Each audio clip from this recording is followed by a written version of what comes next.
გეოლოგები, ჰიდროლოგები, სეისმოლოგები და გარემოს დამცველები მომდევნო 2 კვირის ამინდის პროგნოზზე დაყრდნობით ამბობენ, რომ საყურადღებოა ის პროცესები, რაც განვითარდება მომდევნო რამდენიმე დღის განმავლობაში. ერთი ახლა არის დიდთოვლობა, მომდევნო კვირაში იქნება წვიმა, უხვი ნალექი და ამის შემდეგ ტემპერატურა იმატებს. შესაბამისად დაიწყება თოვლის დნობის პროცესი, რასაც შესაძლოა მოჰყვეს ღვარცოფული მოვარდნები, წყლის დონის მატება მდინარეებში და შესაძლოა განვითარდეს მეწყრული პროცესები. აქედან გამომდინარე ისინი თვლიან, რომ ახლა შესაბამისმა სტრუქტურებმა დროულად, სწრაფად და სწორი დაგეგმარებით უნდა იმუშაონ. ამბობენ, რომ გარემოს დაცვის სამინისტროზეა ახლა დიდი წილი რამდენად სწრაფად მიაწვდის შესაბამის სტრუქტურებს ინფორმაციას.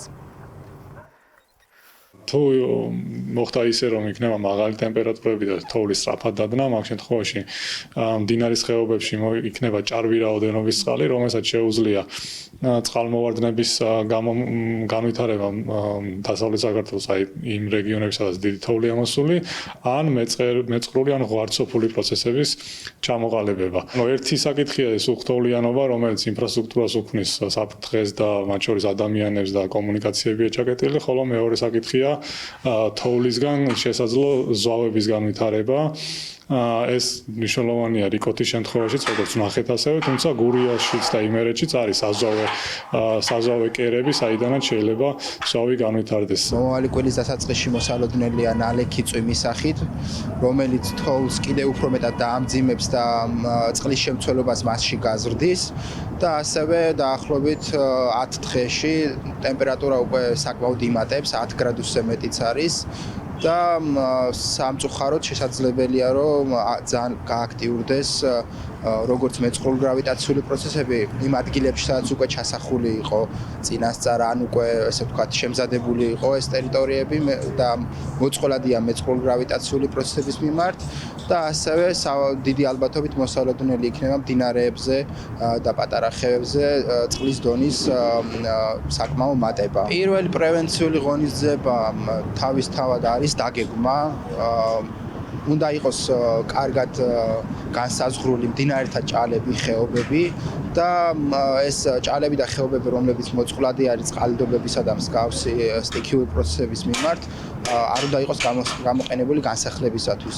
ასევე აუცილებელია, რომ იყოს კარგად გამართული მონიტორინგის სისტემა, როგორც ნალექების მიმართულებით, ასევე მდინარეთა დონის კონტროლის მიმართულებით. სტიქიიდან სტიქიამდე ვცხოვრობ და ხელისუფლება შეცდომებზე ვერ სწავლობს. ასეთი არის გარემოს დამცველების შეფასება და ამბობენ, რომ თითოეული მუნიციპალიტეტი მზად უნდა ყოფილიყო ტექნიკური აღჭურვილობის თვალსაზრისით ამ გარემოებებიდან გამომდინარე და ახლა ამბობენ, რომ სწრაფი და დროული რეაგირების სისტემების მოწესრიგება არის მთავარი ამოცანა, რაც დღევანდელი მოცემულობიდან გამომდინარე დღის წესრიგში დგას. ჩვენ აღმოჩნდის სტიქიასთან აბსოლუტურად უსუსურები, იმიტომ რომ მიუხედავად იმისა, რომ დიდი ხანია შოვის ტრაგედიიდან, ვერის ტრაგედიიდან შემდეგ ვიძახოდით, რომ სწრაფი რეაგირების სისტემები უნდა არსებობდეს და უნდა იყოს დამუშავებული სახელმწიფოში, კოორდინირება მაინც არ ხდება, ბოლომდე არ აქვს დამუშავებული არც ერთი გეგმა და სქემა, შესაბამისად ძალიან სერიოზული პრობლემები შეიქმნა. ანუ ჩვენ ვცხოვრობთ სტიქიიდან სტიქიამდე, მე გვავიწყდება, რომ სტიქია მოხდა, რომ ამას მომზადება ჭირდება და უკვე რეაგირება ჭირდება. დღეს მაგალითად უკვე უნდა დაიწყოს მუშაობა, რომ ამხელა დიდი ნალექის მოსვლის შემდეგ რა მოხდება შემდგომში, როგორც კი ტემპერატურა აიწევს. ყველა რისკების შემდეგ უნდა მოხდეს ანალიტიკა, როდის რა მოხდა, როგორი პრობლემა მოხდა, უნდა მოხდეს შესწავლები, რა აკლდა მუნიციპალიტეტს, სად რა ტექნიკა იყო საჭირო. ახლა ჩვენ ისეთი ქვეყანა ვართ თავისი გეოგრაფიული მონაცემებით, რომ თითოეულ მუნიციპალიტეტში უნდა იყოს სამაშველო ვერტმფრენი, თითოეულ მუნიციპალიტეტში უნდა იყოს გაძლიერებული სამაშველო სამსახურები, მოხალისეების ბრიგადები და ჯგუფები უნდა იყვნენ თითოეულ სოფელში, ხალხი უნდა იყოს მომზადებული.